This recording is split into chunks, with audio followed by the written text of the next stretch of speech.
ನಮಸ್ಕಾರ, ನಾನು ಸೌಮ್ಯ ಮಳಲಿ. ಉತ್ತರ ಪ್ರದೇಶದ ಸಿಎಂ ಆಗಿ ಯೋಗಿ ಆದಿತ್ಯನಾಥ್ ಅವರು ಇವತ್ತು ಪ್ರಮಾಣ ವಚನ ಸ್ವೀಕಾರ ಮಾಡ್ತಿದ್ದಾರೆ. ಈಗ ಆಲ್ರೆಡಿ ಯೋಗಿ ಆದಿತ್ಯನಾಥ್ ಅವರು ಸ್ಟೇಜ್ ಮೇಲೆ ಆಸೀನರಾಗ್ತಾ ಇದ್ದಾರೆ.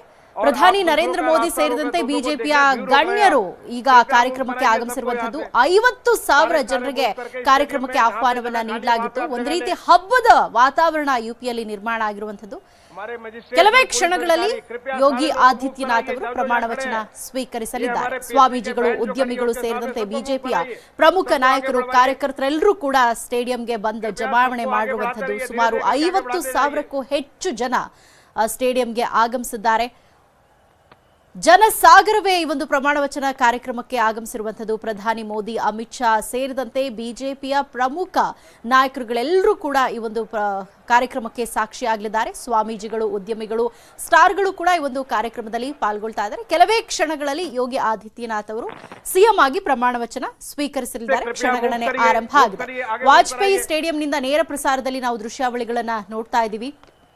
ಎರಡನೇ ಬಾರಿಗೆ ಸಿಎಂ ಆಗಿ ಯೋಗಿ ಆದಿತ್ಯನಾಥ್ ಅವರು ಪ್ರಮಾಣ ವಚನವನ್ನ ಸ್ವೀಕರಿಸ್ತಾ ಇದ್ದಾರೆ. ಈ ಒಂದು ಕಾರ್ಯಕ್ರಮವನ್ನ ಕಣ್ತುಂಬಿಕೊಳ್ಳೋದಕ್ಕೆ ಸಾವಿರ ಸಂಖ್ಯೆಯಲ್ಲಿ ಅಲ್ಲಿ ಬಿಜೆಪಿ ಕಾರ್ಯಕರ್ತರು ಸೇರಿದಂತೆ ಯೋಗಿ ಆದಿತ್ಯನಾಥ್ ಅವರ ಅಭಿಮಾನಿಗಳು, ಯುಪಿ ಜನ, ಉದ್ಯಮಿಗಳು, ಸ್ವಾಮೀಜಿಗಳು ಸೇರಿದಂತೆ ಎಲ್ಲರೂ ಕೂಡ ಅಲ್ಲಿ ಸೇರಿರುವಂಥದ್ದು. ಉತ್ತರ ಪ್ರದೇಶದ ವಾರಣಾಸಿ, ಅಯೋಧ್ಯ, ಮಥುರಾದಿಂದ ದೊಡ್ಡ ಸಂಖ್ಯೆಯಲ್ಲಿ ಸನ್ಯಾಸಿಗಳನ್ನ ಕೂಡ ಈ ಒಂದು ಕಾರ್ಯಕ್ರಮಕ್ಕೆ ಆಹ್ವಾನ ಮಾಡಲಾಗಿತ್ತು. 37 ವರ್ಷಗಳ ಬಳಿಕ ರಾಜಕೀಯ ಇತಿಹಾಸದಲ್ಲಿ ಪಕ್ಷವೊಂದು ಆಡಳಿತ ನಡೆಸುವ ಮರು ಅವಕಾಶವನ್ನ ಪಡ್ಕೊಂಡಿರುವಂಥದ್ದು. ಎರಡನೇ ಬಾರಿಗೆ ಸಿಎಂ ಯೋಗಿ ಆದಿತ್ಯನಾಥ್ ಅವರು ಸಿಎಂ ಆಗಿ ಪ್ರಮಾಣ ವಚನ ಸ್ವೀಕರಿಸ್ತಾ ಇದ್ದಾರೆ. ಬಹುದೊಡ್ಡ ಸ್ಟೇಡಿಯಂ ಇದು, ವಾಜಪೇಯಿ ಸ್ಟೇಡಿಯಂ. ಅಲ್ಲಿ ನಾವು ಜನಸಾಗರ ಯಾವ ರೀತಿಯಾಗಿ ಜಮಾವಣೆ ಆಗಿದೆ ಒಂದು ಕಾರ್ಯಕ್ರಮವನ್ನ ಕಣ್ತುಂಬಿಕೊಳ್ಳೋದಕ್ಕೆ ಅನ್ನುವಂತಹ ದೃಶ್ಯಗಳನ್ನ ನಾವೀಗ ನೋಡ್ತಾ ಇದ್ದೀವಿ. ಸಾಕಷ್ಟು ಸಂಖ್ಯೆಯಲ್ಲಿ ಉದ್ಯಮಿಗಳು, ಸ್ವಾಮೀಜಿಗಳು, ಬಿಜೆಪಿ ಕಾರ್ಯಕರ್ತರು ಸೇರಿದಂತೆ ಎಲ್ಲರೂ ಕೂಡ ಸಾಕ್ಷಿ ಆಗೋದಕ್ಕೆ ವಾಜಪೇಯಿ ಸ್ಟೇಡಿಯಂಗೆ ಆಗಮಿಸಿದ್ದಾರೆ. ಹಬ್ಬದ ರೀತಿಯಲ್ಲಿ ಈ ಒಂದು ಕಾರ್ಯಕ್ರಮವನ್ನ ಅಲ್ಲಿ ಸೆಲೆಬ್ರೇಟ್ ಮಾಡ್ತಾ ಇರುವಂತದ್ದು. ಯುಪಿ ರಾಜ್ಯಪಾಲರಾದಂತಹ ಆನಂದಿಬೆನ್ ಪಟೇಲ್ ಅವರು ಯೋಗಿ ಆದಿತ್ಯನಾಥ್ ಅವರಿಗೆ ಕೆಲವೇ ಕ್ಷಣಗಳಲ್ಲಿ ಪ್ರಮಾಣ ವಚನ ಬೋಧಿಸಲಿದ್ದಾರೆ. ಒಂದ್ ರೀತಿ ಇಡೀ ದೇಶದಲ್ಲೇ ಒಂದು ದೊಡ್ಡ ಕುತೂಹಲ ಹಾಗೆ ಉತ್ಸಾಹ ಜನರಲ್ಲಿ ಇರುವಂತದ್ದು.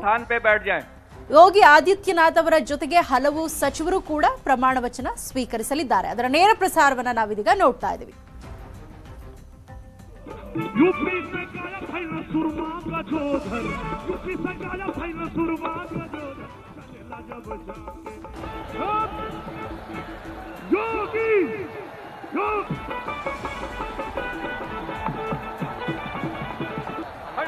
भारत को पुनः अखंड बनाएंगे।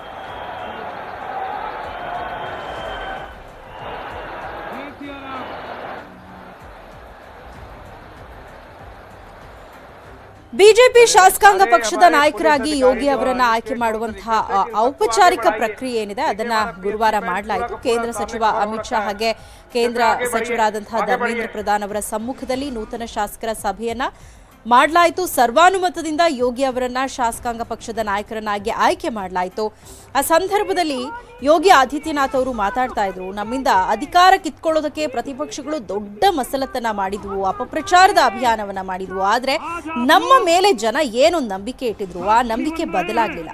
ಸಬ್ಕಾ ಸಾಥ್ ಸಬ್ಕಾ ವಿಕಾಸ್ ಅನ್ನುವಂತಹ ಪ್ರಧಾನಿ ಮೋದಿ ಅವರ ಮಂತ್ರ ಇಲ್ಲಿ ಫಲ ಕೊಟ್ಟಿದೆ ಅನ್ನುವಂತಹ ಮಾತನ್ನ ಯೋಗಿ ಹೇಳಿದ್ರು. ಮೋದಿ ಇದ್ರೆ ಎಲ್ಲವೂ ಸಾಧ್ಯ ಎನ್ನುವ ಜನರ ವಿಶ್ವಾಸ ಚುನಾವಣೆ ಸಂದರ್ಭದಲ್ಲಿ ಕೆಲಸ ಮಾಡಿದೆ. ಉತ್ತಮ ಆಡಳಿತವನ್ನ ಕೊಟ್ಟಿದ್ದಕ್ಕೆ ಜನ ಮತ್ತೆ ನಮಗೆ ಅಧಿಕಾರವನ್ನ ನೀಡಿದ್ದಾರೆ ಅಂತ ಯೋಗಿ ಅವರು ಹೇಳಿದ್ರು. ಇನ್ನು ಅಮಿತ್ ಶಾ ಅವರು ಕೂಡ ಮಾತಾಡಿದ್ರು. ಯೋಗಿ ಸರ್ಕಾರ 5 ವರ್ಷ ಪ್ರಾಮಾಣಿಕ ಆಡಳಿತವನ್ನ ನೀಡಿತ್ತು. ಅದರ ಆಧಾರದ ಮೇಲೆ ಈಗ ಮರು ಆಯ್ಕೆಗೆ ಒಂದು ಅವಕಾಶವನ್ನ ಮತ್ತೆ ಮಾಡಿಕೊಟ್ಟಿದ್ದಾರೆ, ಮರು ಆಯ್ಕೆ ಮಾಡಿದ್ದಾರೆ ಜನರು ಅಂತ ಅಮಿತ್ ಶಾ ಅವರು ಹೇಳಿದ್ರು. 37 ವರ್ಷಗಳ ರಾಜಕೀಯ ಇತಿಹಾಸದಲ್ಲಿ ಪಕ್ಷವೊಂದು ಆಡಳಿತ ನಡೆಸುವಂತಹ ಮರು ಅವಕಾಶವನ್ನ ಪಡೆದದ್ದು ಇದೇ ಮೊದಲು ಅಂತ ಅಮಿತ್ ಶಾ ಅವರು ಕೂಡ ಸಂತಸವನ್ನ ವ್ಯಕ್ತಪಡಿಸಿದ್ರು. ಎರಡನೇ ಬಾರಿ ಸಿಎಂ ಆಗಿ ಯೋಗಿ ಆದಿತ್ಯನಾಥ್ ಅವರು ಈಗ ಪ್ರಮಾಣ ವಚನ ಸ್ವೀಕರಿಸಲಿದ್ದಾರೆ. ಕೆಲವೇ ಕ್ಷಣಗಳಲ್ಲಿ ಪ್ರಮಾಣ ವಚನ ಕಾರ್ಯಕ್ರಮ ಆರಂಭ ಆಗುತ್ತೆ. ಬಿಜೆಪಿಯ ಗಣ್ಯಾತಿಗಣ್ಯ ನಾಯಕರೆಲ್ಲರೂ ಕೂಡ ಈ ಒಂದು ಕಾರ್ಯಕ್ರಮದಲ್ಲಿ ಉಪಸ್ಥಿತರಿದ್ದಾರೆ. ಪ್ರಧಾನಿ ನರೇಂದ್ರ ಮೋದಿ ಅವರು ಸೇರಿದಂತೆ ಅಮಿತ್ ಶಾ ಅವರು ಕೂಡ ಈ ಒಂದು ಕಾರ್ಯಕ್ರಮದಲ್ಲಿ ಪಾಲ್ಗೊಳ್ತಾ ಇದ್ದಾರೆ. ಅದರ ಜೊತೆಗೆ ಅಲ್ಲಿನ ಜನರನ್ನ ನಾವು ನೋಡಬಹುದು. ಸ್ಟೇಡಿಯಂನಲ್ಲಿ ಕಿಕ್ಕಿರಿದು ಜನ ಸೇರಿರುವಂಥದ್ದು. ವಾಜಪೇಯಿ ಸ್ಟೇಡಿಯಂನ ದೃಶ್ಯಾವಳಿಗಳನ್ನ ನಾವು ಗಮನಿಸ್ತಾ ಇದ್ದೀವಿ. ಯೋಗಿ ಆದಿತ್ಯನಾಥ್ ಅವರು ಸಿಎಂ ಆಗಿ ಪ್ರಮಾಣ ವಚನ ಸ್ವೀಕರಿಸುವಂತಹ ಕಾರ್ಯಕ್ರಮಕ್ಕೆ ಇಷ್ಟು ದೊಡ್ಡ ಮಟ್ಟದ ಮಟ್ಟದಲ್ಲಿ ಜನ ಸಾಕ್ಷಿಯಾಗಿದ್ದಾರೆ. ಉದ್ಯಮಿಗಳು ಸೇರಿದಂತೆ ಮಠಾಧೀಶರುಗಳಿಗೂ ಕೂಡ ಈ ಒಂದು ಕಾರ್ಯಕ್ರಮಕ್ಕೆ ಆಹ್ವಾನವನ್ನ ಕೊಡಲಾಗಿತ್ತು. ಅವರೆಲ್ಲರೂ ಕೂಡ ಅಲ್ಲಿ ಬಂದಿರುವಂತದ್ದು. ಇವತ್ತು ಒಂದ್ ರೀತಿ ಲಕ್ನೋನಲ್ಲಿ ಹಬ್ಬದ ವಾತಾವರಣ ನಿರ್ಮಾಣ ಆಗಿದೆ. 2ನೇ ಬಾರಿಗೆ ಯುಪಿ ಸಿಎಂ ಆಗಿ ಯೋಗಿ ಆದಿತ್ಯನಾಥ್ ಅವರು ಪ್ರಮಾಣ ವಚನ ಸ್ವೀಕರಿಸ್ತಾ ಇದ್ದಾರೆ. ಯೋಗಿ ಆದಿತ್ಯನಾಥ್ ಅವರ ಜೊತೆಗೆ ಹಲವಾರು ಸಚಿವರುಗಳು ಕೂಡ ಪ್ರಮಾಣ ವಚನವನ್ನ ಸ್ವೀಕರಿಸಲಿದ್ದಾರೆ. ಅಂದ್ರೆ ಸಂಪುಟದಲ್ಲಿ ಮೊದಲ ಹಂತದಲ್ಲಿ ಒಂದಷ್ಟು ಜನ ಸಚಿವರುಗಳು ಕೂಡ ಪ್ರಮಾಣ ವಚನವನ್ನ ಸ್ವೀಕರಿಸಲಿದ್ದಾರೆ. ಸಾಕಷ್ಟು ಸಂಖ್ಯೆಯಲ್ಲಿ ಬಿಜೆಪಿ ಕಾರ್ಯಕರ್ತರು ಕೂಡ ಅಲ್ಲಿ ಜಮಾವಣೆ ಆಗಿರುವಂತದ್ದನ್ನ ನಾವು ನೋಡ್ತಾ ಇದ್ದೀವಿ. ಒಂದ್ ರೀತಿ ಹರ್ಷ ಇರುವಂತದ್ದು ಅಲ್ಲಿನ ಬಿಜೆಪಿ ಕಾರ್ಯಕರ್ತರಲ್ಲಿ ಕುಣಿದು ಕುಪ್ಪಳಿಸ್ತಾ ಇದ್ದಾರೆ. ಒಂದ್ ರೀತಿ ಸಡಗರ, ಸಂಭ್ರಮ, ಹಬ್ಬದ ವಾತಾವರಣ ಅಲ್ಲಿ ನಿರ್ಮಾಣವಾಗಿರುವಂತದ್ದನ್ನ ನಾವು ನೋಡ್ತಾ ಇದ್ದೀವಿ. ಪ್ರಧಾನಿ ನರೇಂದ್ರ ಮೋದಿ ಅವರು, ಬಿಜೆಪಿ ಉನ್ನತ ನಾಯಕರು, ಮಠಾಧೀಶರು, ಕೇಂದ್ರ ಗೃಹ ಸಚಿವ ಅಮಿತ್ ಶಾ, ರಕ್ಷಣಾ ಸಚಿವ ರಾಜನಾಥ್ ಸಿಂಗ್ ಅವರೆಲ್ಲರೂ ಕೂಡ ಈ ಒಂದು ಕಾರ್ಯಕ್ರಮದಲ್ಲಿ ಪಾಲ್ಗೊಳ್ತಾ ಇದ್ದಾರೆ. ಒಂದ್ ರೀತಿ ಎಲ್ಲಿ ನೋಡಿದ್ರು ಕೇಸರಿ ಕೇಸರಿ ಕೇಸರಿ ಅನ್ನುವಂತಹ ಒಂದು ವಾತಾವರಣ ಅಲ್ಲಿ ನಿರ್ಮಾಣ ಆಗಿರುವಂತದ್ದನ್ನ ನೋಡ್ತಾ ಇದ್ದೀವಿ. ಸ್ಟೇಡಿಯಂ ಫುಲ್, ಅಂದ್ರೆ ಒಂದು ಬಹಳ ದೊಡ್ಡದಾದಂತಹ ಸ್ಟೇಡಿಯಂ ಇದು. 50,000 ಜನರ ಒಂದು ಸಾಮರ್ಥ್ಯವನ್ನ ಹೊಂದಿರುವಂತಹ ಸ್ಟೇಡಿಯಂ. ಆ ಸ್ಟೇಡಿಯಂನಲ್ಲಿ ಜನ ಕಿಕ್ಕಿರಿದು ತುಂಬಿರುವಂತದನ್ನ ನಾವಿದೀಗ ದೃಶ್ಯಗಳಲ್ಲಿ ಗಮನಿಸ್ತಾ ಇದ್ದೀವಿ. ಉತ್ತರ ಪ್ರದೇಶದಲ್ಲಿ ವಾರಣಾಸಿ, ಅಯೋಧ್ಯ, ಮಥುರಾದಿಂದ ದೊಡ್ಡ ಸಂಖ್ಯೆಯಲ್ಲಿ ಸನ್ಯಾಸಿಗಳನ್ನ ಕೂಡ ಈ ಒಂದು ಕಾರ್ಯಕ್ರಮಕ್ಕೆ ಆಹ್ವಾನ ಮಾಡಲಾಗಿತ್ತು. ಅವರೆಲ್ಲರೂ ಕೂಡ ಈ ಕಾರ್ಯಕ್ರಮಕ್ಕೆ ಆಗಮಿಸಿದ್ದಾರೆ. 50,000 ಜನ ಕುಳಿತುಕೊಳ್ಳಲು ವ್ಯವಸ್ಥೆಯನ್ನ ಮಾಡಲಾಗಿತ್ತು. ಅಂತೆಯೇ ಅಲ್ಲಿ ಸಾವಿರಾರು ಸಂಖ್ಯೆಯಲ್ಲಿ ಜನ ಕೂಡ ಬಂದ್ ಆಸೀನರಾಗಿದ್ದಾರೆ. ಯುಪಿ ರಾಜ್ಯಪಾಲರಾದಂತಹ ಆನಂದಿಬೆನ್ ಪಟೇಲ್ ಅವರು ಯೋಗಿ ಆದಿತ್ಯನಾಥ್ ಅವರಿಗೆ ಪ್ರಮಾಣ ವಚನವನ್ನ ಬೋಧಿಸಲಿದ್ದಾರೆ. ಅದಕ್ಕೆ ಕ್ಷಣಗಣನೆ ಆರಂಭ ಆಗಿರುವಂತದ್ದು. ಒಂದು ದೇಶದಲ್ಲಿಯೇ ಕೂಡ ಒಂದು ದೊಡ್ಡ ಮಟ್ಟದ ಒಂದು ಉತ್ಸಾಹ, ಕುತೂಹಲ ಇರುವಂತದ್ದು. ಯಾಕಂದ್ರೆ ದೇಶದ ಅತಿ ದೊಡ್ಡ ರಾಜ್ಯ, ಚುನಾವಣೆ ಸಂದರ್ಭದಲ್ಲೇ ಮತ್ತೆ ಯೋಗಿ ಆದಿತ್ಯನಾಥ್ ಅವರ ಸರ್ಕಾರ ಬರುತ್ತಾ, ಮತ್ತೆ ಬಿಜೆಪಿಗೆ ಜನ ಬಹುಮತ ನೀಡ್ತಾರಾ ಅನ್ನುವಂತಹ ಒಂದು ಕುತೂಹಲ ಇತ್ತು. ಒಂದು ದೊಡ್ಡ ವಿಜಯವನ್ನ ಸಾಧಿಸಿ ಮತ್ತೆ 2ನೇ ಬಾರಿಗೆ ಅಧಿಕಾರವನ್ನ ಪಡ್ಕೊಂಡಿರುವಂತಹ ಬಿಜೆಪಿಯ 2ನೇ ಬಾರಿಯ ಸಿಎಂ ಆಗಿ ಯೋಗಿ ಆದಿತ್ಯನಾಥ್ ಅವರು ಆಯ್ಕೆಯಾಗಿದ್ದಾರೆ. ಈಗ ಯೋಗಿ ಆದಿತ್ಯನಾಥ್ ಅವರು ಕೆಲವೇ ಕ್ಷಣಗಳಲ್ಲಿ ಪ್ರಮಾಣ ವಚನ ಸ್ವೀಕರಿಸಲಿದ್ದಾರೆ.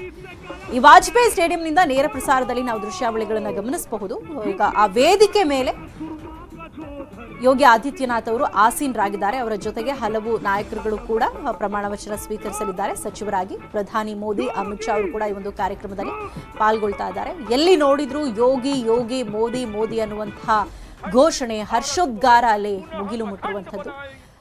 50,000 ಜನರ ಸಾಮರ್ಥ್ಯದ ಸ್ಟೇಡಿಯಂ ತುಂಬಾ ಜನ ಕಿಕ್ಕಿರಿದು ತುಂಬಿದ್ದಾರೆ. 2ನೇ ಬಾರಿಗೆ ಯುಪಿ ಸಿಎಂ ಆಗಿ ಯೋಗಿ ಆದಿತ್ಯನಾಥ್ ಅವರು ಇನ್ನೇನು ಕೆಲವೇ ಕ್ಷಣಗಳಲ್ಲಿ ಪ್ರಮಾಣ ವಚನ ಸ್ವೀಕರಿಸಲಿದ್ದಾರೆ. 5 ವರ್ಷಗಳ ಕಾಲ ಉತ್ತಮವಾದಂತಹ ಒಂದು ಆಡಳಿತವನ್ನ ಯೋಗಿ ಅವರು ಕೊಟ್ಟಿದ್ದಾರೆ. ಹಾಗಾಗಿ ಮತ್ತೆ ಜನ ಅವರನ್ನೇ ಮತ್ತೆ ಸಿಎಂ ಆಗಿ ನೋಡಬೇಕು ಅಂತ ಅವರಿಗೆ ಬಹುಮತವನ್ನ ನೀಡಿರುವಂಥದ್ದು. ನಿನ್ನೆ ಬಿಜೆಪಿ ಶಾಸಕಾಂಗ ಪಕ್ಷದ ನಾಯಕರಾಗಿ ಯೋಗಿ ಆದಿತ್ಯನಾಥ್ ಅವರನ್ನ ಔಪಚಾರಿಕವಾಗಿ ಆಯ್ಕೆ ಮಾಡುವಂತಹ ಒಂದು ಪ್ರಕ್ರಿಯೆ ಏನಿರುತ್ತೆ, ಆ ಒಂದು ಪ್ರಕ್ರಿಯೆಯನ್ನು ಕೂಡ ನಡೆಸಲಾಗಿತ್ತು. ಕೇಂದ್ರ ಗೃಹ ಸಚಿವ ಅಮಿತ್ ಶಾ ಅವರು, ಕೇಂದ್ರ ಸಚಿವ ಧರ್ಮೇಂದ್ರ ಪ್ರಧಾನ್ ಅವರು ಆ ಸಂದರ್ಭದಲ್ಲಿದ್ದರು. ನೂತನ ಶಾಸಕರ ಸಭೆ ಸರ್ವಾನುಮತದಿಂದ ಯೋಗಿ ಅವರನ್ನ ಶಾಸಕಾಂಗ ಪಕ್ಷದ ನಾಯಕರನ್ನಾಗಿ ಆಯ್ಕೆ ಮಾಡಲಾಗಿತ್ತು. ನಮ್ಮಿಂದ ಅಧಿಕಾರವನ್ನ ಕಿತ್ಕೊಳ್ಳೋದಕ್ಕೆ ಪ್ರತಿಪಕ್ಷಗಳು ದೊಡ್ಡ ಮಸಲತ್ತನ್ನ ಮಾಡಿದ್ವು, ಅಪಪ್ರಚಾರದ ಅಭಿಯಾನಗಳನ್ನ ಮಾಡಿದ್ರು. ಆದ್ರೆ ನಾವು ಮಾಡಿದಂತಹ ಕೆಲಸಗಳು, ಪ್ರಧಾನಿ ನರೇಂದ್ರ ಮೋದಿ ಅವರು ಕೊಟ್ಟಂತಹ ಜನಪ್ರಿಯ ಯೋಜನೆಗಳು, ಇದೆಲ್ಲವನ್ನ ನೋಡಿ ಜನ ಮತ್ತೆ ನಮಗೆ ಅಧಿಕಾರಕ್ಕೆ ಬರೋದಕ್ಕೆ ಅವಕಾಶವನ್ನ ಮಾಡಿಕೊಟ್ಟಿದ್ದಾರೆ ಅಂತ ಯೋಗಿ ಆದಿತ್ಯನಾಥ್ ಅವರು ಹೇಳ್ತಾ ಇದ್ರು. ಇವತ್ತು ಸಿಎಂ ಆಗಿ ಅವರು ಪ್ರಮಾಣ ವಚನ ಸ್ವೀಕರಿಸಲಿದ್ದಾರೆ. ಜನ ಕಿಕ್ಕಿರಿದು ಸೇರಿರುವಂಥದ್ದು ಆ ದೃಶ್ಯಗಳನ್ನ ನಾವು ನೋಡ್ತಾ ಇದ್ದೀವಿ. ವಾಜಪೇಯಿ ಸ್ಟೇಡಿಯಂನಿಂದ ನೇರ ಪ್ರಸಾರದ ದೃಶ್ಯಾವಳಿಗಳು. ಯೋಗಿ ಆದಿತ್ಯನಾಥ್ ಅವರು ಈಗ ಆಲ್ರೆಡಿ ಸ್ಟೇಜ್ ಮೇಲೆ ಬಂದಿದ್ದಾರೆ. ಸ್ಮೃತಿ ಇರಾನಿ ಅವರು ಕೂಡ ಈಗ ಅಲ್ಲಿ ಸ್ಟೇಜ್ ಮೇಲೆ ಬಂದಿರುವಂಥದ್ದನ್ನು ನೋಡಿದ್ವಿ. ಹಾಗೆ ಬಿಜೆಪಿ ಗಣ್ಯಾತಿ ಗಣ್ಯರು, ದೊಡ್ಡ ದೊಡ್ಡ ನಾಯಕರುಗಳು, ಕೇಂದ್ರ ಸಚಿವರುಗಳು, ಹಾಗೆ ಬಿಜೆಪಿ ಪಕ್ಷ ಎಲ್ಲೆಲ್ಲಿ ಆಡಳಿತದಲ್ಲಿದೆ ಆ ರಾಜ್ಯದ ಮುಖ್ಯಮಂತ್ರಿಗಳು, ಅಲ್ಲಿನ ಪ್ರಮುಖ ನಾಯಕರುಗಳನ್ನೆಲ್ಲ ಈ ಒಂದು ಕಾರ್ಯಕ್ರಮಕ್ಕೆ ಆಹ್ವಾನ ಕೊಡಲಾಗಿತ್ತು. ಅಂತೆಯೇ ಅವರೆಲ್ಲರೂ ಕೂಡ ವೇದಿಕೆ ಮೇಲೆ ಈಗ ಬಂದು ಒಬ್ಬೊಬ್ಬರಾಗೆ ಆಸೀನರಾಗ್ತಾ ಇದ್ದಾರೆ. ಯೋಗಿ ಯೋಗಿ, ಮೋದಿ ಮೋದಿ ಅನ್ನುವಂತಹ ಒಂದು ಹರ್ಷೋದ್ಗಾರ ಅಲ್ಲಿ ಮುಗಿದು ಮುಟ್ಟಿರುವಂಥದ್ದು. ಉತ್ತರ ಪ್ರದೇಶದ ಸಿಎಂ ಆಗಿ ಯೋಗಿ ಆದಿತ್ಯನಾಥ್ ಅವರು 2ನೇ ಬಾರಿಗೆ ಪ್ರಮಾಣ ವಚನ ಸ್ವೀಕರಿಸ್ತಾ ಇದ್ದಾರೆ. ಉಪಮುಖ್ಯಮಂತ್ರಿಗಳಾಗಿ ಕೆಪಿ ಮೌರ್ಯ, ಬ್ರಿಜೇಶ್ ಅವರು ಕೂಡ ಪ್ರಮಾಣ ವಚನ ಸ್ವೀಕರಿಸಲಿದ್ದಾರೆ. ಪದಗ್ರಹಣಕ್ಕೆ ಈಗ ಅಟಲ್ ಬಿಹಾರಿ ವಾಜಪೇಯಿ ಸ್ಟೇಡಿಯಂ ಸಜ್ಜಾಗಿರುವಂಥದ್ದು. ಉತ್ತರ ಪ್ರದೇಶದ ಸಿಎಂ ಆಗಿ ಯೋಗಿ ಆದಿತ್ಯನಾಥ್ ಅವರು 2ನೇ ಬಾರಿಗೆ ಪ್ರಮಾಣ ವಚನ ಸ್ವೀಕರಿಸ್ತಾ ಇದ್ದಾರೆ. ಉಪ ಮುಖ್ಯಮಂತ್ರಿಗಳಾಗಿ ಕೆಪಿ ಮೌರ್ಯ, ಬ್ರಿಜೇಶ್ ಪಾಠಕ್ ಪದಗ್ರಹಣ ಮಾಡಲಿದ್ದಾರೆ. ಅದಕ್ಕೆ ಅಟಲ್ ಬಿಹಾರಿ ವಾಜಪೇಯಿ ಸ್ಟೇಡಿಯಂ ಈಗ ಸಜ್ಜಾಗಿರುವಂಥದ್ದು. ಈ ಹಿಂದೆ ಯುಪಿಯಲ್ಲಿ ಯೋಗಿ ಆದಿತ್ಯನಾಥ್ ಅವರು ಸಿಎಂ ಆಗಿದ್ದಂತಹ ಸಂದರ್ಭದಲ್ಲಿ ಕೇಶವ್ ಪ್ರಸಾದ್ ಮೌರ್ಯ ಹಾಗೆ ದಿನೇಶ್ ಶರ್ಮಾ ಇವರನ್ನ ಡೆಪ್ಯೂಟಿ ಚೀಫ್ ಮಿನಿಸ್ಟರ್ ಆಗಿ ಆಯ್ಕೆ ಮಾಡಲಾಗಿತ್ತು. ಈ ಬಾರಿಯೂ ಕೂಡ ಇಬ್ಬರು ಉಪಮುಖ್ಯಮಂತ್ರಿಗಳಿರಲಿದ್ದಾರೆ. ಕೆಪಿ ಮೌರ್ಯ ಹಾಗೆ ಬ್ರಿಜೇಶ್ ಪಾಠಕ್ ಅವರು ಯೋಗಿ ಅವರ ಜೊತೆಯೇ ಪದಗ್ರಹಣ ಮಾಡಲಿದ್ದಾರೆ. ಅಟಲ್ ಬಿಹಾರಿ ವಾಜಪೇಯಿ ಸ್ಟೇಡಿಯಂನಲ್ಲಿ ದೊಡ್ಡ ಮಟ್ಟದಲ್ಲಿ ಕಾರ್ಯಕ್ರಮವನ್ನು ಆಯೋಜನೆ ಮಾಡಿರುವಂಥದ್ದು. ಬಹಳ ಸುಂದರವಾದ ಹಾಗೆ ದೊಡ್ಡದಾದಂತಹ ಒಂದು ಸ್ಟೇಡಿಯಂ. ಆ ಸ್ಟೇಡಿಯಂನ ನಾವು ದೃಶ್ಯಗಳಲ್ಲಿ ನೋಡ್ತಾ ಇದ್ದೀವಿ. ಅಷ್ಟೂ ಕಡೆಗಳಲ್ಲೂ ಕೂಡ 50 ಜನ ಕುಳಿತುಕೊಳ್ಳುವಂತಹ ಸಾಮರ್ಥ್ಯದ ಸ್ಟೇಡಿಯಂ ಇದು. ಈ ಸ್ಟೇಡಿಯಂ ಫುಲ್ ಜನ ಅಲ್ಲಿ ಸೇರಿರುವಂಥದ್ದು. ಯುಪಿ ಜನರು, ಬಿಜೆಪಿ ಕಾರ್ಯಕರ್ತರು, ಯೋಗಿ ಆದಿತ್ಯನಾಥ್ ಅವರ ಅಭಿಮಾನಿಗಳು, ಮಠಾಧೀಶರು, ಸನ್ಯಾಸಿಗಳು ಎಲ್ಲರೂ ಕೂಡ ಈ ಒಂದು ಕಾರ್ಯಕ್ರಮಕ್ಕೆ ಸಾಕ್ಷಿ ಆಗ್ತಾ ಇದ್ದಾರೆ. ಯೋಗಿ ಆದಿತ್ಯನಾಥ್ ಅವರ ಪಟ್ಟಾಭಿಷೇಕಕ್ಕೆ ಈಗ ಕೌಂಟ್ ಡೌನ್ ಶುರುವಾಗಿದೆ. ವಾಜಪೇಯಿ ಸ್ಟೇಡಿಯಂನಿಂದ ನೇರ ಪ್ರಸಾರದ ದೃಶ್ಯಗಳನ್ನು ನಾವು ನೋಡ್ತಾ ಇದ್ದೀವಿ.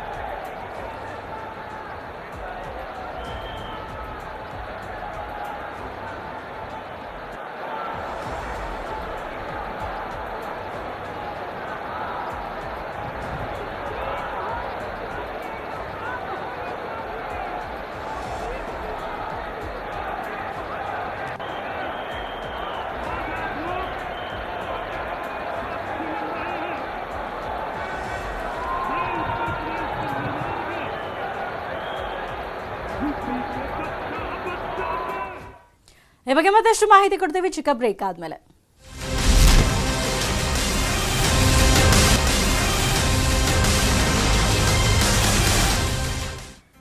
ಸಿಎಂ ಆಗಿ 2ನೇ ಅವಧಿಗೆ ಯೋಗಿ ಆದಿತ್ಯನಾಥ್ ಅವರು ಪ್ರಮಾಣ ವಚನ ಸ್ವೀಕರಿಸಲಿದ್ದಾರೆ. ಕೆಲವೇ ಕ್ಷಣಗಳಲ್ಲಿ ಸಿಎಂ ಆಗಿ ಯೋಗಿ ಆದಿತ್ಯನಾಥ್ ಅವರು ಪ್ರಮಾಣ ವಚನ ಸ್ವೀಕರಿಸಲಿದ್ದಾರೆ. ಕೇಂದ್ರ ಗೃಹ ಸಚಿವ ಅಮಿತ್ ಶಾ ಅವರು ಕೂಡ ಇದೀಗ ವೇದಿಕೆಗೆ ಆಗಮಿಸಿರುವಂತದ್ದನ್ನ ನಾವಿದೀಗ ನೋಡ್ತಾ ಇದ್ದೀವಿ. ಬಿಜೆಪಿಯ ಘಟಾನುಘಟಿ ನಾಯಕರು ಎಲ್ಲರೂ ಕೂಡ ಈ ಒಂದು ಕಾರ್ಯಕ್ರಮಕ್ಕೆ ಸಾಕ್ಷಿ ಆಗ್ತಾ ಇದ್ದಾರೆ. ಕೇಂದ್ರ ಗೃಹ ಸಚಿವ ಅಮಿತ್ ಶಾ ಅವರು, ರಾಜನಾಥ್ ಸಿಂಗ್ ಅವರು, ಜೆಪಿ ನಡ್ಡಾ ಅವರು ಕೂಡ ವೇದಿಕೆ ಮುಂಭಾಗದಲ್ಲಿ ಆಸೀನರಾಗಿರುವಂತಹ ದೃಶ್ಯಗಳನ್ನ ನಾವು ನೋಡ್ತಾ ಇದ್ದೀವಿ. ಯೋಗಿ ಆದಿತ್ಯನಾಥ್ ಅವರು ಸಿಎಂ ಆಗಿ ಪ್ರಮಾಣ ವಚನ ಸ್ವೀಕರಿಸ್ತಾ ಇದ್ದಾರೆ. ಅವರ ಜೊತೆಗೆ 52 ಸಚಿವರುಗಳು ಕೂಡ ಪ್ರಮಾಣ ವಚನ ಸ್ವೀಕರಿಸ್ತಾ ಇದ್ದಾರೆ. ಮಹಿಳಾ ಶಾಸಕಿಯರು ಕೂಡ ಸಚಿವರಾಗಿ ಪ್ರಮಾಣ ವಚನ ಸ್ವೀಕರಿಸಲಿದ್ದಾರೆ. ಕೆಲವೇ ಕ್ಷಣಗಳಲ್ಲಿ ಕಾರ್ಯಕ್ರಮ ಆರಂಭ ಆಗ್ತಾ ಇದೆ. ಇನ್ನು ಉಪಮುಖ್ಯಮಂತ್ರಿಯಾಗಿ ಕೆಪಿ ಮೌರ್ಯ ಅವರು ಕೂಡ ಪ್ರಮಾಣ ವಚನ ಸ್ವೀಕರಿಸಲಿದ್ದಾರೆ. ಬ್ರಿಜೇಶ್ ಪಾಠಕ್ ಅವರು ಕೂಡ ಉಪಮುಖ್ಯಮಂತ್ರಿಯಾಗಿ ಪ್ರಮಾಣ ವಚನ ಸ್ವೀಕರಿಸಲಿದ್ದಾರೆ. ಅದರ ಜೊತೆಗೆ 5 ಶಾಸಕಿಯರು ಕೂಡ ಸಚಿವರಾಗಿ ಪ್ರಮಾಣ ವಚನ ಸ್ವೀಕರಿಸಲಿದ್ದಾರೆ. ಈ ಒಂದು ಕಾರ್ಯಕ್ರಮಕ್ಕೆ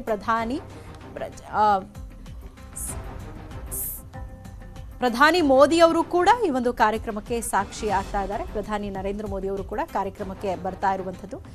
ಸುಮಾರು 50,000 ಮಂದಿ ಈ ಒಂದು ಕಾರ್ಯಕ್ರಮಕ್ಕೆ ಸಾಕ್ಷಿ ಆಗ್ತಾ ಇದ್ದಾರೆ. ಒಂದು ರೀತಿ ಹಬ್ಬದ ವಾತಾವರಣ ಯುಪಿಯಲ್ಲಿ ನಿರ್ಮಾಣ ಆಗಿರುವಂಥದ್ದು. ವಾಜಪೇಯಿ ಸ್ಟೇಡಿಯಂನಿಂದ ನೇರ ಪ್ರಸಾರದ ದೃಶ್ಯಾವಳಿಗಳಲ್ಲಿ ನಾವು ನೋಡ್ತಾ ಇದ್ದೀವಿ. ಧರ್ಮೇಂದ್ರ ಪ್ರಧಾನ್ ಅವರು ಕೂಡ ಈಗ ಕಾರ್ಯಕ್ರಮಕ್ಕೆ ಆಗಮಿಸ್ತಾ ಇದ್ದಾರೆ. ಬಿಜೆಪಿಯ ಘಟಾನುಘಟಿ ನಾಯಕರೆಲ್ಲರೂ ಕೂಡ ಈ ಒಂದು ಕಾರ್ಯಕ್ರಮಕ್ಕೆ ಸಾಕ್ಷಿ ಆಗ್ತಾ ಇದ್ದಾರೆ. 2ನೇ ಅವಧಿಗೆ ಸಿಎಂ ಆಗಿ ಯೋಗಿ ಆದಿತ್ಯನಾಥ್ ಅವರು ಪ್ರಮಾಣ ವಚನ ಸ್ವೀಕರಿಸ್ತಾ ಇರುವಂಥದ್ದು. ಇನ್ನು ಇಬ್ಬರು ಉಪಮುಖ್ಯಮಂತ್ರಿಗಳು ಕೂಡ ಪ್ರಮಾಣ ವಚನ ಸ್ವೀಕರಿಸಲಿದ್ದಾರೆ. ಅದರ ಜೊತೆಗೆ 52 ಶಾಸಕರು ಕೂಡ ಸಚಿವರಾಗಿ ಪ್ರಮಾಣ ವಚನ ಸ್ವೀಕರಿಸಲಿದ್ದಾರೆ. 5 ಶಾಸಕಿಯರು ಕೂಡ ಸಚಿವರಾಗಿ ಪ್ರಮಾಣ ವಚನ ಸ್ವೀಕರಿಸ್ತಾ ಇದ್ದಾರೆ. ಈ ಒಂದು ಕಾರ್ಯಕ್ರಮಕ್ಕೆ ಬಿಜೆಪಿಯ ಘಟಾನುಘಟಿ ನಾಯಕರುಗಳು ಕೂಡ ಸಾಕ್ಷಿ ಆಗ್ತಾ ಇದ್ದಾರೆ. ಈ ಒಂದು ಕಾರ್ಯಕ್ರಮಕ್ಕೆ ಉದ್ಯಮಿಗಳಿಂದ ಹಿಡಿದು ಮಠಾಧೀಶರು, ಸನ್ಯಾಸಿಗಳಿಗೂ ಕೂಡ ಆಹ್ವಾನವನ್ನ ಕೊಡಲಾಗಿತ್ತು. ಅಂತೆಯೇ ಅವರೆಲ್ಲರೂ ಕೂಡ ಈ ಒಂದು ಕಾರ್ಯಕ್ರಮದಲ್ಲಿ ಉಪಸ್ಥಿತರಿದ್ದಾರೆ. ಕಿಕ್ಕಿರಿದು ಜನ ಸೇರಿರುವಂಥದ್ದು. ಪ್ರಧಾನಿ ನರೇಂದ್ರ ಮೋದಿ ಯೋಗಿ ಅನ್ನುವಂತಹ ಒಂದು ಹರ್ಷೋದ್ಗಾರ ಸ್ಟೇಡಿಯಂ ತುಂಬಾ ಕೇಳಿ ಬರ್ತಾ ಇರುವಂಥದ್ದು. ಬಿಜೆಪಿ ಕಾರ್ಯಕರ್ತರು ಕುಣಿದು ಕುಪ್ಪಳಿಸ್ತಾ ಇದ್ದಾರೆ. ಕೇಸರಿ ಬಾವುಟ, ಭಾರತ ಧ್ವಜವನ್ನ ಹಿಡಿದು ಅಲ್ಲಿ ಪ್ರಧಾನಿ ನರೇಂದ್ರ ಮೋದಿ ಅವರಿಗೆ ಜೈಕಾರ ಹಾಕ್ತಾ ಇದ್ದಾರೆ. ಸಾಕಷ್ಟು ಸಂಖ್ಯೆಯಲ್ಲಿ, ಅಂದ್ರೆ ಸ್ಟೇಡಿಯಂ ತುಂಬಾ ಜನ ಇವತ್ತು ಕಿಕ್ಕಿರಿದು ತುಂಬಿರುವಂಥದ್ದು. ಬಹಳ ದೊಡ್ಡ ಮಟ್ಟದಲ್ಲಿ ಈ ಒಂದು ಕಾರ್ಯಕ್ರಮವನ್ನ ಆಯೋಜನೆ ಮಾಡಲಾಗಿತ್ತು. ಅಂತೆಯೇ ಅಲ್ಲಿ ಬಿಜೆಪಿ ಕಾರ್ಯಕರ್ತರು, ಯೋಗಿ ಅಭಿಮಾನಿಗಳು, ಸನ್ಯಾಸಿಗಳೆಲ್ಲರೂ ಕೂಡ ಆಗಮಿಸಿರುವಂಥದ್ದು. ಈಗ ಪ್ರಧಾನಿ ನರೇಂದ್ರ ಮೋದಿ ಅವರು ಒಂದು ಕಾರ್ಯಕ್ರಮಕ್ಕೆ ಬರ್ತಾ ಇದ್ದಾರೆ. ವೇದಿಕೆ ಮೇಲೆ ಈಗ ಪ್ರಧಾನಿ ನರೇಂದ್ರ ಮೋದಿ ಅವರು ಆಗಮಿಸ್ತಾ ಇರುವಂತಹ ದೃಶ್ಯವನ್ನ ನಾವಿದೀಗ ನೋಡ್ತಾ ಇದ್ದೀವಿ. ಕೇಂದ್ರ ಗೃಹ ಸಚಿವ ಅಮಿತ್ ಶಾ ಅವರು ಕೂಡ ಈ ಒಂದು ಕಾರ್ಯಕ್ರಮಕ್ಕೆ ಆಗಮಿಸಿದ್ದಾರೆ. ಪ್ರಧಾನಿ ನರೇಂದ್ರ ಮೋದಿ ಅವರು ಈಗಷ್ಟೇ ಕಾರ್ಯಕ್ರಮಕ್ಕೆ ಆಗಮಿಸಿದ್ದಾರೆ. ವೇದಿಕೆ ಮೇಲ್ಭಾಗಕ್ಕೆ ಪ್ರಧಾನಿ ನರೇಂದ್ರ ಮೋದಿ ಅವರು ಈಗ ಬಂದಿದ್ದಾರೆ. ಅವರನ್ನ ಅಲ್ಲಿದ್ದಂತಹ ಎಲ್ಲ ನಾಯಕರುಗಳು ಕೂಡ ಬರಮಾಡಿಕೊಂಡಿದ್ದಾರೆ. ನಾವು ದೃಶ್ಯದಲ್ಲಿ ನೋಡ್ತಾ ಇದ್ದೀವಿ. JP ನಡ್ಡಾ, ರಾಜನಾಥ್ ಸಿಂಗ್, ಗೃಹ ಸಚಿವ ಅಮಿತ್ ಶಾ ಅವರು ಕೂಡ ಅಲ್ಲಿರುವಂಥದ್ದು. ನೂತನ ಸಿಎಂ ಆಗಿ ಪ್ರಮಾಣ ವಚನ ಸ್ವೀಕರಿಸ್ತಾ ಇರುವಂತಹ ಯೋಗಿ ಆದಿತ್ಯನಾಥ್ ಅವರ ಪಕ್ಕದಲ್ಲೇ ಪ್ರಧಾನಿ ನರೇಂದ್ರ ಮೋದಿ ಅವರು ಈಗ ಆಸೀನರಾಗಿದ್ದಾರೆ. ಕೆಲವೇ ಕ್ಷಣಗಳಲ್ಲಿ ಯೋಗಿ ಆದಿತ್ಯನಾಥ್ ಅವರು ಸಿಎಂ ಆಗಿ ಪ್ರಮಾಣ ವಚನ ಸ್ವೀಕರಿಸ್ತಾ ಇದ್ದಾರೆ.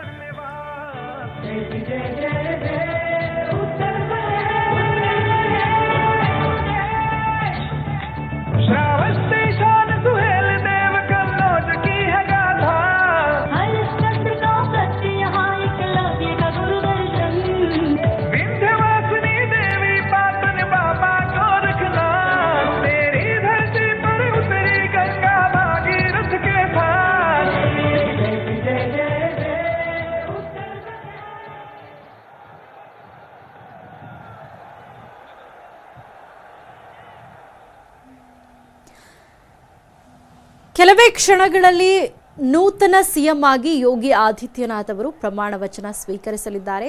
ಕಾರ್ಯಕ್ರಮವನ್ನು ಬಹಳ ದೊಡ್ಡ ಮಟ್ಟದಲ್ಲಿ ಅಲ್ಲಿ ಆಯೋಜನೆ ಮಾಡಲಾಗಿದೆ. ವೇದಿಕೆ ಮುಂಭಾಗದಲ್ಲೇ ಪ್ರಧಾನಿ ನರೇಂದ್ರ ಮೋದಿ ಅವರು ಸೇರಿದಂತೆ ಕೇಂದ್ರದ ಸಚಿವರುಗಳು, ಬಿಜೆಪಿಯ ಘಟಾನುಘಟಿ ನಾಯಕರೆಲ್ಲರೂ ಕೂಡ ಆಸೀನರಾಗಿರುವಂಥದ್ದು. ಎರಡನೇ ಬಾರಿ ಯೋಗಿ ಆದಿತ್ಯನಾಥ್ ಅವರು ಸಿಎಂ ಆಗಿ ಪ್ರಮಾಣ ವಚನ ಸ್ವೀಕರಿಸುತ್ತಿದ್ದಾರೆ.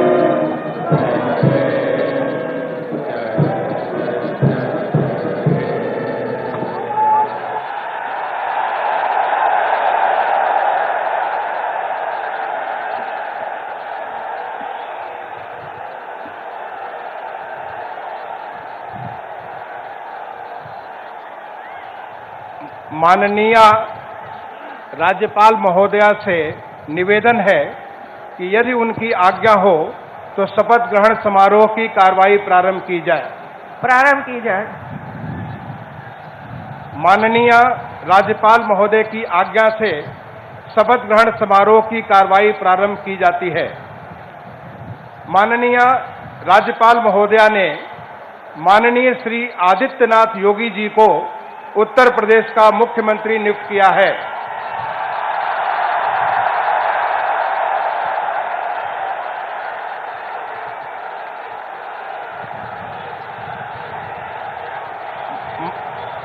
माननीय श्री आदित्यनाथ योगी जी से अनुरोध है कि कृपया शपथ ग्रहण करने का कष्ट करें।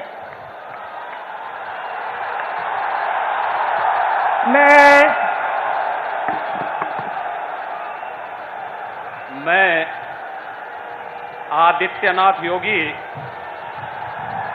ईश्वर की शपथ लेता हूं कि मैं विधि द्वारा स्थापित भारत के संविधान के प्रति सच्ची श्रद्धा और निष्ठा रखूंगा। मैं भारत की प्रभुता और अखंडता अक्षुण्ण रखूंगा। मैं उत्तर प्रदेश राज्य के मुख्यमंत्री के रूप में अपने कर्तव्यों का श्रद्धापूर्वक और शुद्ध अंतःकरण से निर्वहन करूंगा तथा मैं भय या पक्षपात, अनुराग या द्वेष के बिना सभी प्रकार के लोगों के प्रति संविधान और विधि के अनुसार न्याय करूंगा।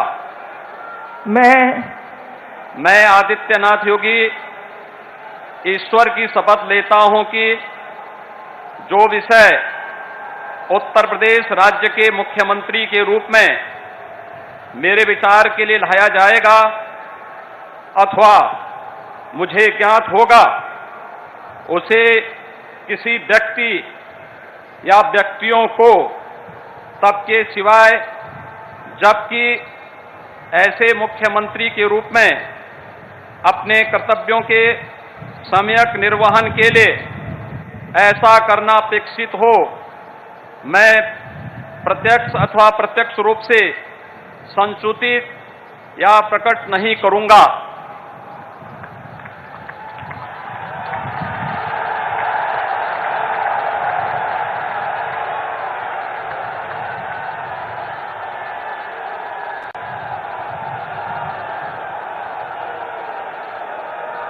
अब कोई जरूरत नहीं है।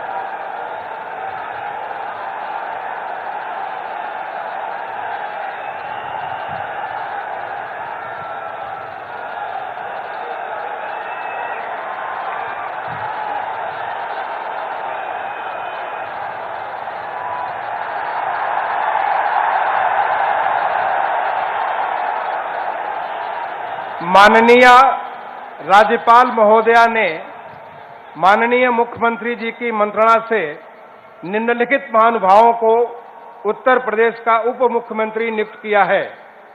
श्री केशव प्रसाद मौर्य, श्री ब्रजेश पाठक। माननीय श्री केशव प्रसाद मौर्य जी से अनुरोध है कि कृपया शपथ ग्रहण करने का कष्ट करें। मैं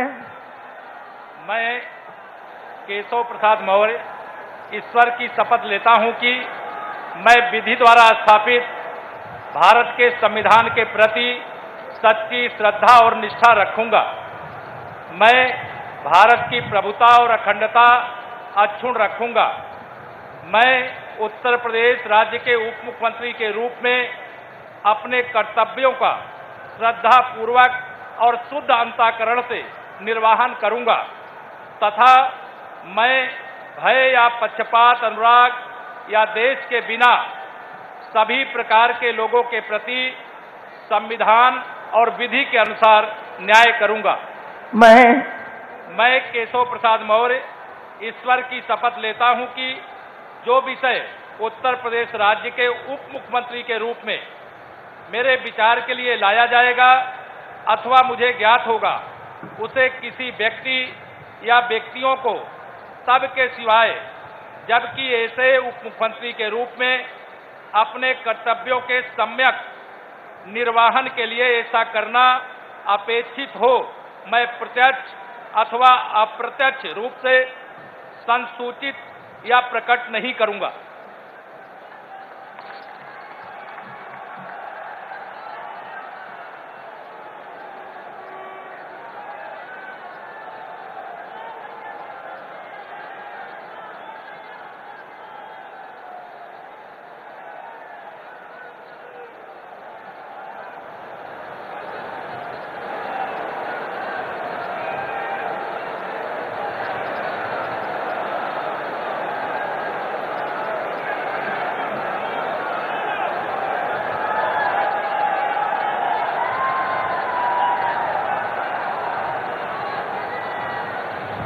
माननीय श्री ब्रजेश पाठक जी से अनुरोध है कि कृपया शपथ ग्रहण करने का कष्ट करें। मैं ब्रजेश पाठक ईश्वर की शपथ लेता हूं कि मैं विधि द्वारा स्थापित भारत के संविधान के प्रति सच्ची श्रद्धा और निष्ठा रखूंगा। मैं भारत की प्रभुता और अखंडता अक्षुण्ण रखूंगा। मैं उत्तर प्रदेश राज्य के उप मुख्यमंत्री के रूप में अपने कर्तव्यों का श्रद्धापूर्वक और शुद्ध अंतःकरण से निर्वहन करूंगा तथा मैं भय या पक्षपात, अनुराग या द्वेष के बिना सभी प्रकार के लोगों के प्रति संविधान और विधि के अनुसार न्याय करूंगा। मैं ब्रजेश पाठक ईश्वर की शपथ लेता हूं कि जो विषय उत्तर प्रदेश राज्य के उप मुख्यमंत्री के रूप में मेरे विचार के लिए लाया जाएगा अथवा मुझे ज्ञात होगा, उसे किसी व्यक्ति या व्यक्तियों को तब के सिवाय, जबकि ऐसे उप मुख्यमंत्री के रूप में अपने कर्तव्यों के सम्यक निर्वहन के लिए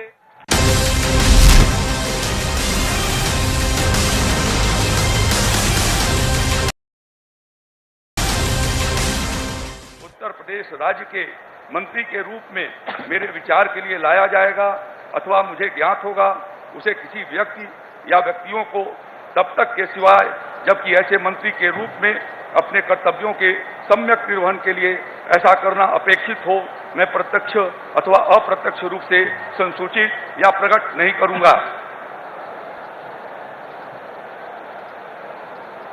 माननीय श्री स्वतंत्र देव सिंह जी से अनुरोध है कि कृपया शपथ ग्रहण करने का कष्ट करें।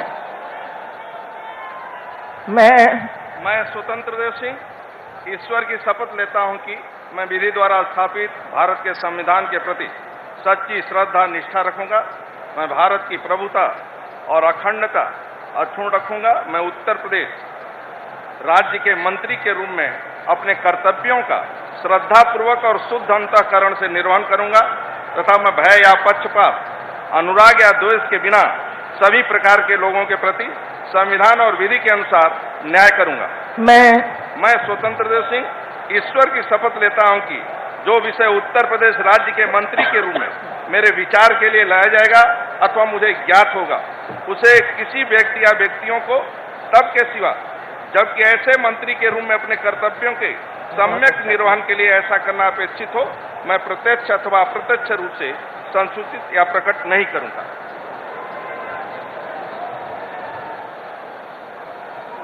माननीय श्रीमती बेबी रानी मौर्य जी से अनुरोध है कि कृपया शपथ ग्रहण करने का कष्ट करें।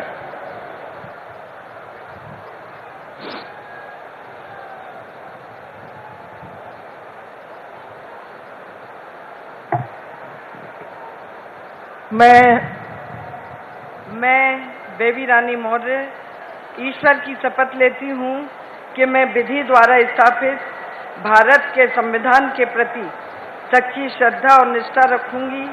मैं भारत की प्रभुता और अखंडता अक्षुण्ण रखूंगी। मैं उत्तर प्रदेश राज्य के मंत्री के रूप में अपने कर्तव्यों का श्रद्धापूर्वक और शुद्ध अंतःकरण से निर्वहन करूंगी तथा मैं भय या पक्षपात, अनुराग या द्वेष के बिना सभी प्रकार के लोगों के प्रति संविधान और विधि के अनुसार न्याय करूंगी। मैं बेबी रानी मौर्य ईश्वर की शपथ लेती हूँ कि जो विषय उत्तर प्रदेश राज्य के मंत्री के रूप में मेरे विचार में लाया जाएगा अथवा मुझे ज्ञात होगा, उसे किसी व्यक्ति या व्यक्तियों को तब तक के सिवाय जबकि ऐसे मंत्री के रूप में मैं अपने कर्तव्यों के सम्यक निर्वहन के लिए ऐसा करना अपेक्षित हो, मैं प्रत्यक्ष अथवा अप्रत्यक्ष रूप से संसूचित या प्रकट नहीं करूंगी।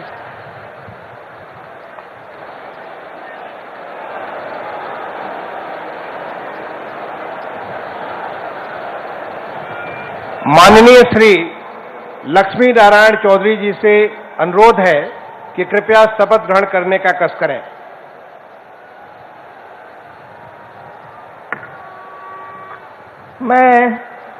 मैं लक्ष्मी नारायण चौधरी ईश्वर की शपथ लेता हूं कि मैं विधि द्वारा स्थापित भारत के संविधान के प्रति सच्ची श्रद्धा और निष्ठा रखूंगा। मैं भारत की प्रभुता और अखंडता अक्षुण्ण रखूंगा। मैं उत्तर प्रदेश राज्य के मंत्री के रूप में अपने कर्तव्यों का श्रद्धापूर्वक और शुद्ध अंतःकरण से निर्वहन करूंगा तथा मैं भय या पक्षपात, अनुराग या द्वेष के बिना सभी प्रकार के लोगों के प्रति संविधान और विधि के अनुसार न्याय करूंगा।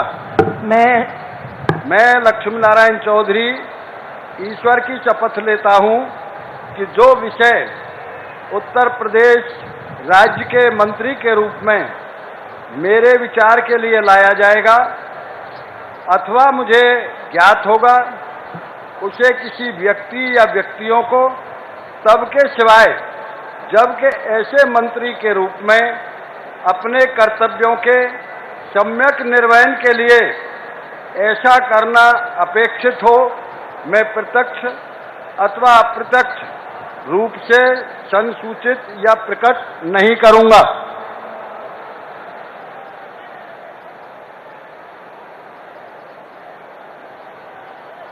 माननीय श्री जयवीर सिंह जी से अनुरोध है कि कृपया शपथ ग्रहण करने का कष्ट करें।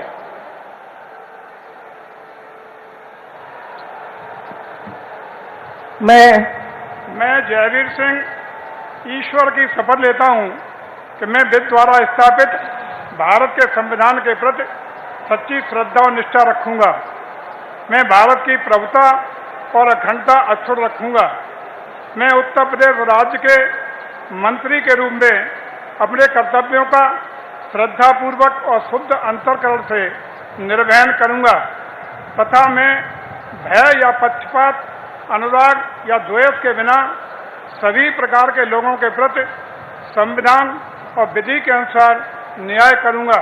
मैं जयवीर सिंह ईश्वर की शपथ लेता हूं कि जो विषय उत्तर प्रदेश राज्य के मंत्री के रूप में मेरे विचार के लिए लाया जाएगा अथवा मुझे ज्ञात होगा, उसे किसी व्यक्ति या व्यक्तियों को तब तक के सिवाय जबकि ऐसे मंत्री के रूप में अपने कर्तव्यों के सम्यक निर्वहन के लिए ऐसा करना अपेक्षित हो, मैं प्रत्यक्ष अथवा अप्रत्यक्ष रूप से संसूचित या प्रकट नहीं करूंगा।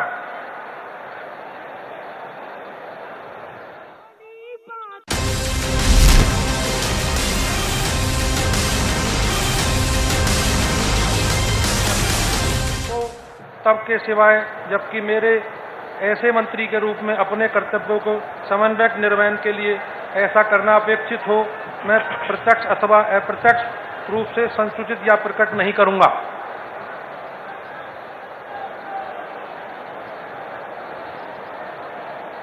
माननीय श्री अनिल राजभर जी से अनुरोध है कि कृपया शपथ ग्रहण करने का कष्ट करें।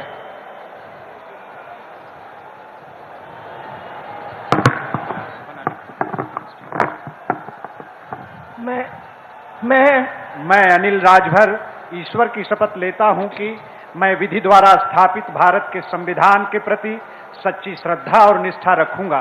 मैं भारत की प्रभुता और अखंडता अक्षुण्ण रखूंगा।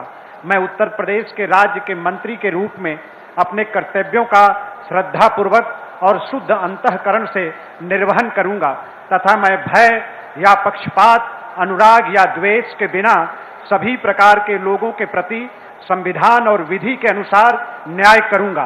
मैं अनिल राजभर ईश्वर की शपथ लेता हूं कि जो विषय उत्तर प्रदेश राज्य के मंत्री के रूप में मेरे विचार के लिए लाया जाएगा अथवा मुझे ज्ञात होगा, उसे किसी व्यक्ति या व्यक्तियों को तब के सिवाय जबकि ऐसे मंत्री के रूप में अपने कर्तव्यों के सम्यक निर्वहन के लिए ऐसा करना अपेक्षित हो, मैं प्रत्यक्ष अथवा अप्रत्यक्ष रूप से संसूचित या प्रकट नहीं करूंगा।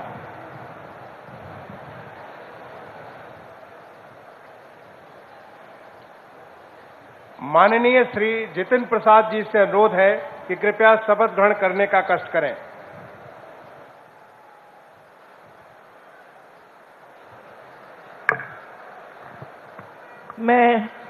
मैं जितिन प्रसाद ईश्वर की शपथ लेता हूं कि मैं विधि द्वारा स्थापित भारत के संविधान के प्रति सच्ची श्रद्धा और निष्ठा रखूंगा।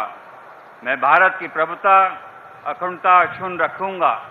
मैं उत्तर प्रदेश राज्य के मंत्री के रूप में अपने कर्तव्यों का श्रद्धापूर्वक और शुद्ध अंतःकरण से निर्वाह करूंगा तथा मैं भय या पक्षपात, अनुराग या द्वेष के बिना सभी प्रकार के लोगों के प्रति संविधान और विधि के अनुसार न्याय करूंगा। मैं जितिन प्रसाद ईश्वर की शपथ लेता हूं कि जो विषय उत्तर प्रदेश राज्य के मंत्री के रूप में मेरे विचार के लिए लाया जाएगा अथवा मुझे ज्ञात होगा, उसे किसी व्यक्ति या व्यक्तियों को तब तक के सिवाय जब तक ऐसे मंत्री के रूप में अपने कर्तव्यों के सम्यक निर्वाह के लिए ऐसा करना अपेक्षित हो, मैं प्रत्यक्ष अथवा अप्रत्यक्ष रूप से संसूचित या प्रकट नहीं करूंगा।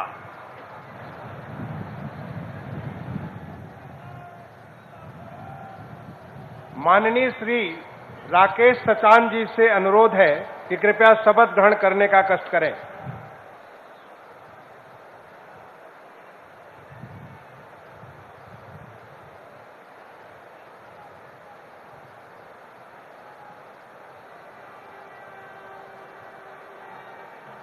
मैं राकेश सचान ईश्वर की शपथ लेता हूं कि मैं विधि द्वारा स्थापित भारत के संविधान के प्रति सच्ची श्रद्धा और निष्ठा रखूंगा। मैं भारत की प्रभुता और अखंडता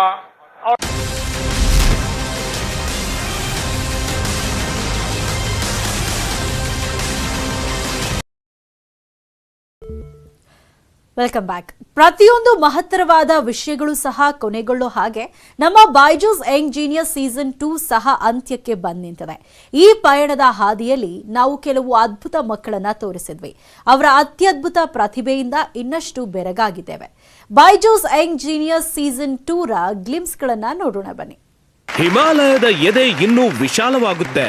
ಹಿಂದ್ ಮಹಾಸಾಗರ ಇನ್ನೂ ವೇಗವಾಗಿ ಜೋಕಾಲಿ ಆಗುತ್ತೆ. ನನ್ನ ಭಾರತದ ತಿರಂಗ ಇನ್ನೂ ಎತ್ತರಕ್ಕೆ ಹಾರಾಡುತ್ತೆ. ನನ್ನ ದೇಶದ ಭವಿಷ್ಯ ಎಷ್ಟು ಸುವರ್ಣಮಯ ಕಾಣಿಸುತ್ತೆ. ನನ್ಗೆ ಈ ಮಕ್ಕಳ ಬಗ್ಗೆ ಕೇವಲ ಹೆಮ್ಮೆ ಅಲ್ಲ, ಅದು ನನ್ನ ಸೌಭಾಗ್ಯ ಅಂತೀನಿ. ಈ ವೇದಿಕೆ ಮೂಲಕ ನಾನು ನನ್ನ ಜೀನಿಯಸ್ರನ್ನ ಭೇಟಿಯಾದೆ.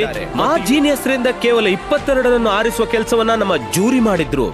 ಮತ್ತು ಜೂರಿ ಆಗೋದು ಸುಲಭವಲ್ಲ. ಜೀನಿಯಸ್ರನ್ನು ಆರಿಸಲು ಕೂಡ ಜೀನಿಯಸ್ರೇ ಬೇಕು. ಅದಕ್ಕೆ ತಮ್ಮ ತಮ್ಮ ಕ್ಷೇತ್ರದಲ್ಲಿ ಸಫಲತೆಯ ಸರ್ವೋಚ್ಚ ಶಿಖರವನ್ನು ಪಡೆದುಕೊಂಡ ಶ್ರೇಷ್ಠರೇ ಆದ್ರೂ ನಮ್ಮ jury. Being part of young genius ನಮ್ಮೆಲ್ಲರಿಗೆ ಗೊತ್ತಾಗುತ್ತೆ how enlightened you can get by looking at these young children. ಬೇರೆ ಬೇರೆ ಫೀಲ್ಡ್ ನಿಂದ ನಿಮ್ಗೆ ಗೊತ್ತಾ, ಕೆಲವರು ಟ್ರಾನ್ಸ್ಫಾರ್ಮ್ ಮಾಡ್ತಿದ್ದಾರೆ ಹ್ಯುಮ್ಯಾನಿಟಿ. ಅವರನ್ನ ಮೀಟ್ ಮಾಡೋದು, it's so inspiring to see that ನಮ್ಮ ದೇಶದ ನಮ್ಮ ಮಕ್ಕಳು are making this country proud. I think sky is the limit. ಮತ್ತೆ ಈ ಪ್ರೋಗ್ರಾಮ್ ಇದನ್ನೇ ಹೇಳುತ್ತೆ ಅಂದ್ರೆ ನಿಮ್ಗೆ ಎಷ್ಟೆಲ್ಲ ಚಾಲೆಂಜಸ್ ಇದ್ರೂ ಕೂಡ ಅದು ಯಾವ ಲೆಕ್ಕಕ್ಕೂ ಬರಲ್ಲ. ನಿಮ್ಮಿಂದ ಬಹಳಷ್ಟು ಪಾಸಿಬಲ್ ಆಗ್ಬಹುದು. And I am sure such programmes will inspire many kids. ಈ ಮಕ್ಕಳನ್ನ ಮೀಟ್ ಮಾಡಿ ನಾನು ಇನ್ಸ್ಪೈರ್ ಆಗಿದ್ದೀನಿ. ನನಗೆ ಪ್ರೇರಣೆ ಸಿಕ್ಕಿದೆ. ತುಂಬಾ ಕೆಲಸ ನೆಟ್ವರ್ಕ್ 18 ಮಾಡ್ತಿದೆ ಮತ್ತೆ ನಾನು ಅವರನ್ನ ಅಭಿನಂದಿಸ್ತೀನಿ.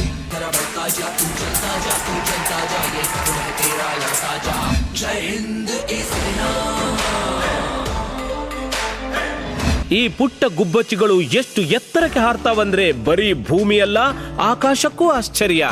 ಜೂರಿಯ ಸೆಲೆಕ್ಷನ್ ಪೂರ್ತಿ ಸರಿಯಾಗಿತ್ತು. ಇಷ್ಟು ಚಿಕ್ಕ ವಯಸ್ಸಿನಲ್ಲಿನ ಗಳಿಕೆ ಅನ್ಕೊಂಡು ಬರೀ ನಾನಲ್ಲ, ಪೂರ್ತಿ ದೇಶ ದಂಗಾಗಿ ಬಿಟ್ಟಿದೆ. ಅದೆಷ್ಟು ನ್ಯಾಷನಲ್ ಮತ್ತು ಇಂಟರ್ ನ್ಯಾಷನಲ್ ಅವಾರ್ಡ್ಸ್ ನಲ್ಲಿ, ಪ್ಲಾಟ್ಫಾರ್ಮ್ ನಲ್ಲಿ ತಮ್ಮ ಹೆಸರನ್ನು ಗಳಿಸಿದ್ದಾರೆ ನಮ್ಮ ಯಂಗ್ ಜೀನಿಯಸ್. ಹಿಜಾಬ್ಗಾಗಿ ಕರಾವಳಿಯಲ್ಲಿ ದಿಢೀರ್ ಪ್ರತಿಭಟನೆ ನಡೆಸಲಾಗ್ತಾ ಇದೆ. ಮಂಗಳೂರಿನ ಕ್ಲಾಕ್ ಟವರ್ ಸರ್ಕಲ್ ಬಳಿ ಪ್ರತಿಭಟನೆ ಮಾಡಲಾಗ್ತಾ ಇದೆ. ಮಂಗಳೂರು ವಿವಿ ಸಮನ್ವಯ ಸಮಿತಿ ಹೆಸರಲ್ಲಿ ಧರಣಿ ಮಾಡಲಾಗ್ತಾ ಇದೆ. ಹಿಜಾಬ್ ಧರಿಸಿ ವಿದ್ಯಾರ್ಥಿನಿಯರು ಧರಣಿಯಲ್ಲಿ ಭಾಗವಹಿಸಿದ್ದಾರೆ. ಪೊಲೀಸ್ ಅನುಮತಿಯನ್ನ ಪಡೆದು ಕ್ಲಾಕ್ ಟವರ್ ಬಳಿ ಪ್ರತಿಭಟನೆಯನ್ನ ಮಾಡಲಾಗ್ತಾ ಇದೆ. ರಸ್ತೆಗೆ ಅಡ್ಡಲಾಗಿ ನಿಂತು ಅವರು ಪ್ರತಿಭಟನೆಯನ್ನ ಮಾಡ್ತಾ ಇದ್ದಾರೆ. ಇನ್ನು ಇವರನ್ನ ಪೊಲೀಸರು ತಡೆದಿದ್ದಾರೆ. ಈ ವೇಳೆ ಪೊಲೀಸರು ಮತ್ತು ಪ್ರತಿಭಟನಾಕಾರರ ನಡುವೆ ವಾಗ್ವಾದ ಆಯಿತು. ರಸ್ತೆ ಮಧ್ಯೆ ಪ್ರತಿಭಟನೆಗೆ ಅವಕಾಶ ಕೊಡುವಂತ ಪೊಲೀಸ್ ಹೇಳಿದ್ದಾರೆ. ಈ ಸಂದರ್ಭದಲ್ಲಿ ಪ್ರತಿಭಟನಾಕಾರರು ಹಾಗೆ ಪೊಲೀಸರ ನಡುವೆ ಮಾತಿನ ಚಕಮಕಿ ನಡೆದಿದೆ. ಪೊಲೀಸರ ವಿರುದ್ಧ ಧಿಕ್ಕಾರ ಕೂಗಿ ರಸ್ತೆಯಲ್ಲೇ ಕೂತು ವಿದ್ಯಾರ್ಥಿಗಳು ಪ್ರತಿಭಟನೆಯನ್ನ ಮಾಡ್ತಾ ಇದ್ದಾರೆ. ಕ್ಲಾಕ್ ಟವರ್ ಮುಂಭಾಗದಲ್ಲಿ ಪ್ರತಿಭಟನೆಗೆ ಅನುಮತಿಯನ್ನ ಕೊಡಲಾಗಿತ್ತು. ಆದರೆ ಅವರು ರಸ್ತೆ ಮಧ್ಯದಲ್ಲೇ ನಿಂತು ಪ್ರತಿಭಟನೆಗೆ ಮುಂದಾಗಿದ್ದಾರೆ. ಹಲವಾರು ಮುಸ್ಲಿಂ ವಿದ್ಯಾರ್ಥಿನಿಯರು ಹಿಜಾಬ್ ಧರಿಸಿ ಹಿಜಾಬ್ಗಾಗಿ ಪ್ರತಿಭಟನೆಯಲ್ಲಿ ಪಾಲ್ಗೊಂಡಿದ್ರು. ಈ ಸಂದರ್ಭದಲ್ಲಿ ರಸ್ತೆ ಮಧ್ಯೆ ನಿಂತು ಪ್ರತಿಭಟನೆ ಮಾಡೋದಕ್ಕೆ ಅವಕಾಶ ಇಲ್ಲ ಅಂತ ಪೊಲೀಸ್ ಹೇಳಿದ್ದಾರೆ.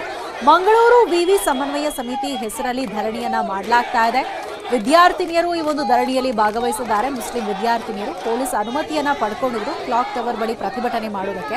ಆದರೆ ರಸ್ತೆಗೆ ಅಡ್ಡಲಾಗಿ ನಿಂತು ಪ್ರತಿಭಟನೆಗೆ ಅಲ್ಲಿ ವಿದ್ಯಾರ್ಥಿಗಳು ಮುಂದಾದ್ರು. ಹಾಗಾಗಿ ಪೊಲೀಸರು ಅವರನ್ನ ತಡೆದಿದ್ದಾರೆ. ಈ ಬಗ್ಗೆ ಹೆಚ್ಚಿನ ಮಾಹಿತಿಯನ್ನು ಪಡ್ಕೊಂಡ ನಮ್ಮ ಪ್ರತಿನಿಧಿ ಕಿಶನ್ ಇದೀಗ ನಮ್ಮ ಜೊತೆ ದೂರವಾಣಿ ಸಂಪರ್ಕದಲ್ಲಿ ಜಾಯ್ನ್ ಆಗಿದ್ದಾರೆ. ಕಿಶನ್, ಇನ್ನೂ ಕೂಡ ಪ್ರತಿಭಟನೆ ಮುಂದುವರಿತಾ ಇದೆಯಾ? ಹೇಗಿದೆ ಸಿಚುವೇಶನ್ ಅಲ್ಲಿ? ಪ್ರತಿಭಟನಾಕಾರರು ಏನ್ ಹೇಳ್ತಾ ಇದ್ದಾರೆ?